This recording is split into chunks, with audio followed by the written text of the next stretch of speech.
Good morning, students. Today we will discuss about operating system.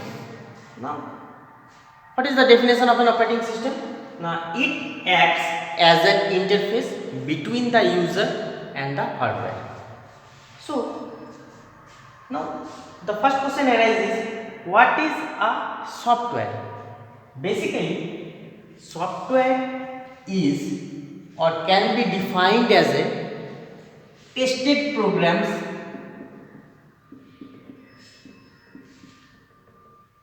plus documentation.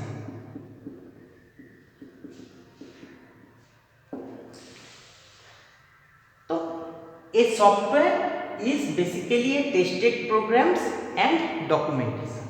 Now what is tested programs? Tested programs are the set of instructions that are necessary to make computer system work, or these are the instructions to perform certain task. And what is the documentation? Now documentation defines or basically the user manual that are provided with the software. Now what this user manual contains? The user manual contains how to use this software. So a software is basically a tested programs and documentation. Now according to the working principle, a software can be categorized into two types. I have mentioned you already, that is, one is system software and one is application software. Now what are application softwares? Application software are those softwares or set of documented programs that are designed or developed to perform certain tasks or specific tasks. Suppose VLC media player. It is developed to do some particular task. Microsoft Word. It is developed to do some specific task. So that type of software can be categorized as application software. Next one is system software.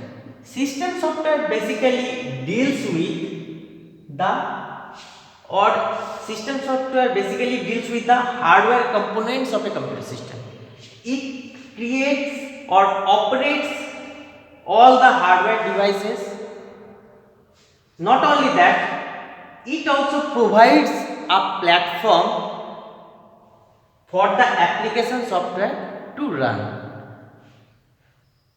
Basically, system software are not accessible by the users. Application software can interact with the system software. According to the interaction data, system software will perform or make the hardware device to perform. So, if we see the hierarchical structure, that is, here is user. Next one is application software. Next one is system software. Next one is hardware. So user can interact in application software. Means application software provides an easy interface so that user can communicate or provide information in application software. Now this system software is providing a platform so that this application software can run on your system, as well as according to the user need, this application software can use these hardware devices. According to the user need and instructions or data provided, this application software can access these hardware devices by the help of system software. Now, a question may arise. Is it possible without operating system we can run a computer system? Literally it can be possible. Suppose, but why we need an operating system? That is the main concern. Suppose here is a user. He is directly accessing the hardware devices of the computer system.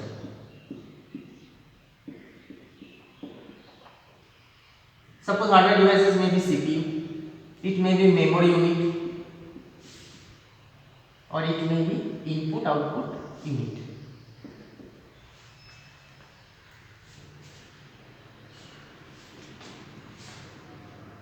To access this hardware devices, user need to know the language that is capable or has the capability to make this CPU in working mode. So first of all, what the user need to do? User need to write the code to access the CPU, number one. Number two, the user need to write those code also, means with the help of this CPU, what are the process or functions the user want to perform. So these two things user need to write. Number one thing. In the next scenario, if you see, if there is a user, in between the user and the hardware devices, there is an operating system. I am giving you an example. Suppose you are writing a program in C. That is, you want to print hello on your computer screen. That is printf. Hello. It will be printed on your computer screen. But the background process or working principle is not so easy. We have written printf in user understandable language, and that will be, this hello will be printed in your output devices. But when we request for printf, now this operating system will call a system function, or it will do a system call. Now what is this system call? Now operating system has a file, that is WRIT, write file. So the accessing of all the hardware devices, that is output visual unit codes, machine understandable codes are written over here, what to perform and what not to perform. When the operating system got printf, so it understands that it will, this statement will want to use or is willing to use the output device so that it can be printed on that. So all these codes are written over here. This will be converted into over here, and operating system will make a system call, and the system call for what? The system call for the exact output device so that it can be displayed. Now in this case it is okay. Now come to the first scenario. Now the same things, if the user want to access that, now the user first need to access the CPU for processing, then you have to write all those code, what you need to do, what are the things or processes you need to do, number one. And number two, if you want to access the output devices, you have to write the same code to access the output device, and what are the functions the user need to perform on that output device, that also need to be written. So we can communicate with the hardware devices, but we have to be much more educated related to this. Our knowledge, that means expertise on this particular field, has the ability to access the hardware devices, but not each and every user. But in this scenario, if we know the user understandable codes and instructions, then the rest of the things will managed by operating system. Which device we need to access, when to access, how to access, where to access, all those will be controlled by this manager. One advantage. Number two, suppose user 1 want to access CPU for 1 hour. User 2 is there who want to access CPU for 2 seconds. But CPU or any hardware device can perform any processes or task at one time. One process can be performed at one time in a CPU, in a single CPU, or in a single core. So if second user want to use this CPU, the second user have to wait for 1 hour, because the first user, the CPU is accessed by the first user till 1 hour. So there is no such manager who has the capability or ability to control this. So operating system is there who controls all these scenarios, who assigns CPU to each and every processes, how long the process will access this CPU and for how much time. That will controlled by operating system. So the second problem is also been recovered in this particular scenario. Now,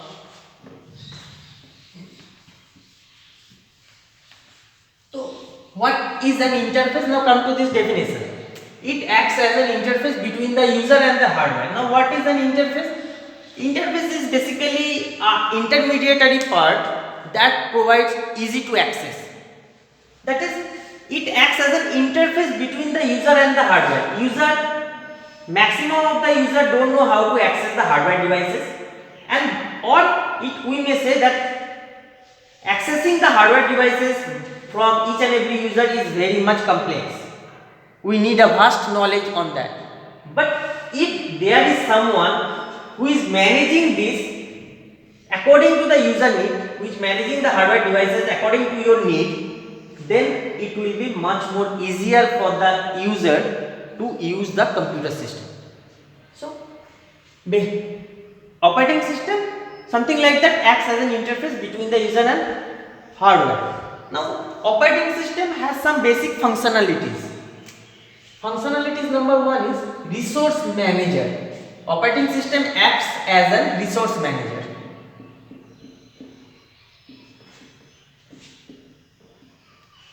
Resource manager, or you may say resource allocator, means a system who is allocating the resources as per the user need and demand. So in resource management, basically we can say CPU, memory. Memory is basically a primary memory over here. Primary memory, that is RAM. And third one is input output devices or units. Input output management. Now resource manager. Suppose a single core CPU can perform single task at one time. Suppose a process need 1 hour to complete the task in the CPU, or a process need to occupy 1 hour, or one CPU to be accessed for 1 hour. So if second process is of less time, then the second process has to wait for that. So the user second will face some problems or will not use the system for the next time, or you have to wait for many times. So which process need to be go to the CPU for processing, for how long, that will controlled by the operating system, means which process to be go into the CPU and for how long, that controlled by this operating system. Next, primary memory. Suppose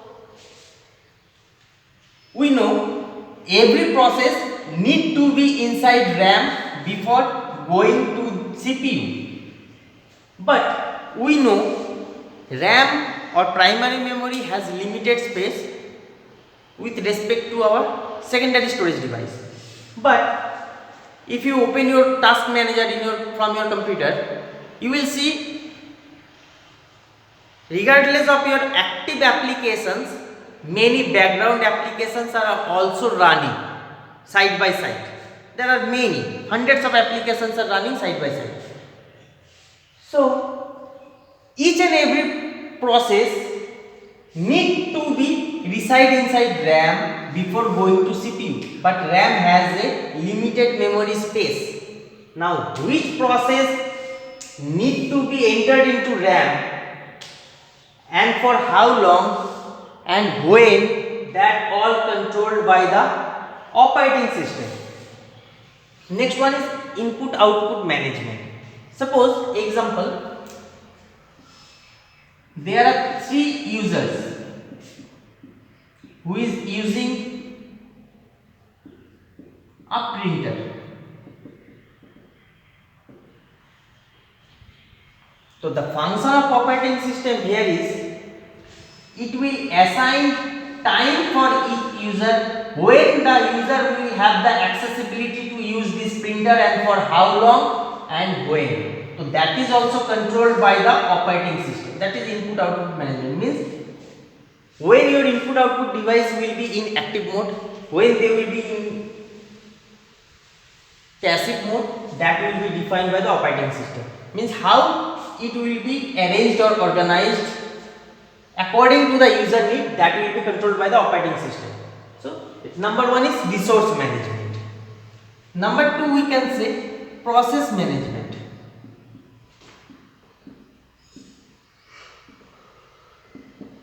Process management is same which I have told in CPU. Suppose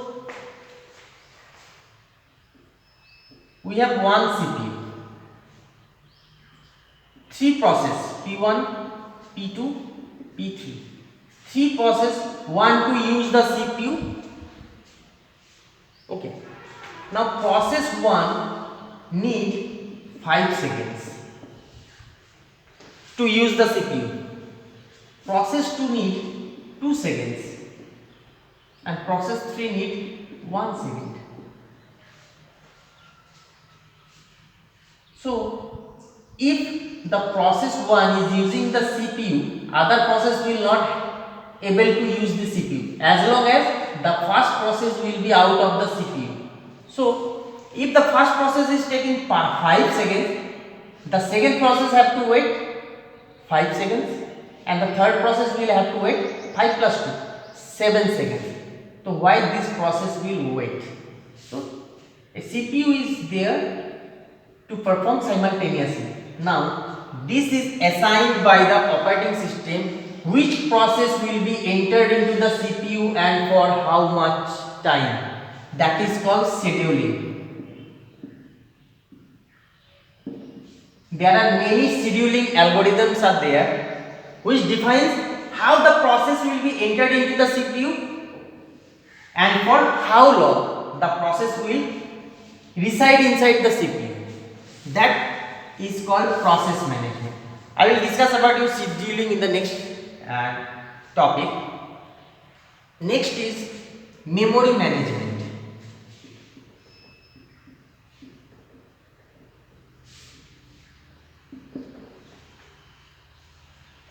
Suppose I am giving you an example. Suppose you have written some C programs and save it in file.c. Now this is user understandable language code. Next one, it should be converted into object code. Object code is basically a machine understandable format through which machine can understand the code which you have written. So when you have saved this file, C programming file, these two files is stored in secondary memory.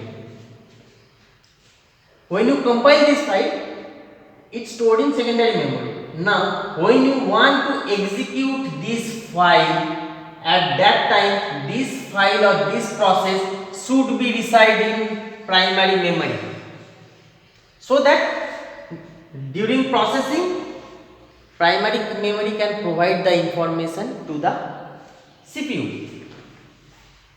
Now as we know that our primary memory is limited, so the which process need to be reside in RAM and for how long, so that the CPU can get the appropriate or exact information,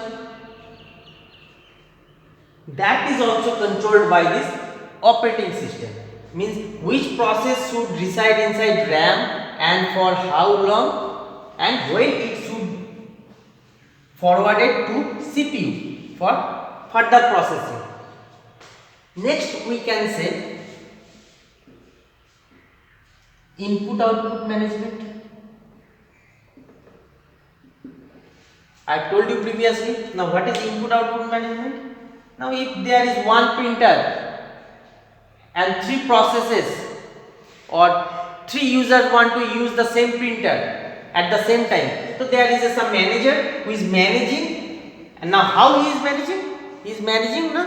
He is assigning a particular time for each and every user, assigning time, as well as when the user has the permission to access the hardware device and for how long. Either it may be input devices or it may be output devices. Means how the user will use this and for how long. That is controlled by the operating system. Now next come storage management.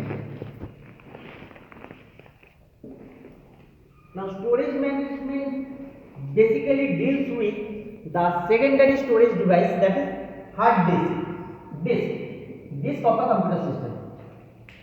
Now what the function of this management? Now this management deals with how the data will be stored in a secondary storage device permanently, and how the data will be accessed from the secondary storage device when needed. So that is also controlled by storage management of a operating system. Now it manages by many algorithms and types, known to us file allocation table and new technology file. These are the two file storing technologies or algorithms through which operating system can store data permanently in a hard disk, so that when there is a need of data, operating system can get all those data from the hard disk. Now how this storage management done? Now operating system, you can see that operating system can store data in a directory, subdirectories, files, folders. So it is following a file storing pattern through which it can manage the storage devices. Next one is security.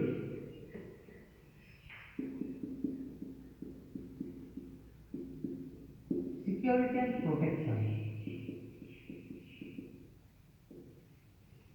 Now what is security? Suppose when you are trying to log in into your computer and computer has a password, to log in into that computer system you need to give the exact password. That means that password has stored by the operating system in hard disk somewhere, and when you are typing those password, he is authenticating it with the previous password which is saved, and if the password is correct, then only you have the accessible permission to use the file system on the computer, or else you will not get to enter into the computer system. That it provides a security. Number 2, protection. Suppose in primary memory, that is RAM,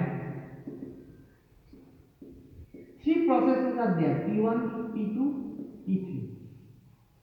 Each process is trying to use the CPU for further processing or for further completion of the task.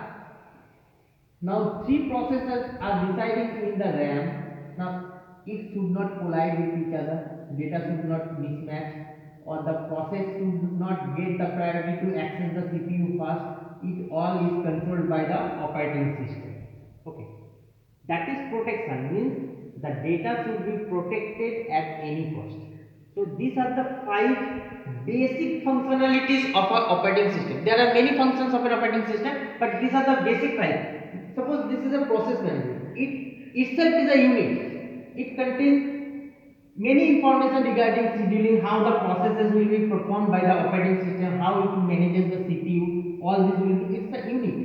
It is also a unit. But this is the basic functions of an operating system. Now, what is the goal of an operating system? Now, we can say the goal of an operating system may be defined as in 2 types. One is convenience. Number 2 is efficiency. Now, what is convenience? Means this system software should provide such an interface which makes easy to use for the user. Means user don't have any problem in using the operating system or using the services that the operating system is providing. Suppose example, I am giving you an example. Suppose Windows. Anybody who is non-educated in computer science or don't know how to use a computer, if you give the computer in front of them having a Windows operating system, the user can do something on the computer system. So the interface should be so user friendly that user can use it. In the market, if you can see previously, Windows is covering 95% of the whole world laptop and PC operating system. But nowadays, percentage of Windows has been reduced to 82% market price. So, a operating system should provide easy to use interface so that each and every user can use the system services. That is convenient. Number 2 is efficiency. Efficiency means it should perform according to the instructions at any instance. Means at any instance it should perform according to your instruction, exact instructions, or it will perform those tasks for which the system is being assigned. That is called efficiency level. At any stage it should perform correctly. So these two things are the main goal of a computer operating system. Now if we are the normal user, then convenience is much more effective because we want easy to use interface so that we can use the computer system. But if you are an expert in computer science or if you are an expert in using this system, so convenience is not the main importance. Importance is efficiency. Means at any cost the system should perform 100%. Okay. These are the two goal of an operating system. Now according to the working function, operating system can be categorized into two types according to the interface type. Number 1 is GUI. You have heard this name. Number 2 is CUI. GUI means graphical user interface, means where we can access the hardware devices by using system call. Means we can interact with the hardware devices with the help of icons provided in by the operating system or application software. Means graphical user interface, that is Windows. Windows is an example of graphical user interface where we interact with the hardware devices through some graphics and icons. CUI, command user interface. Here we can use the hardware devices of our computer system by system command.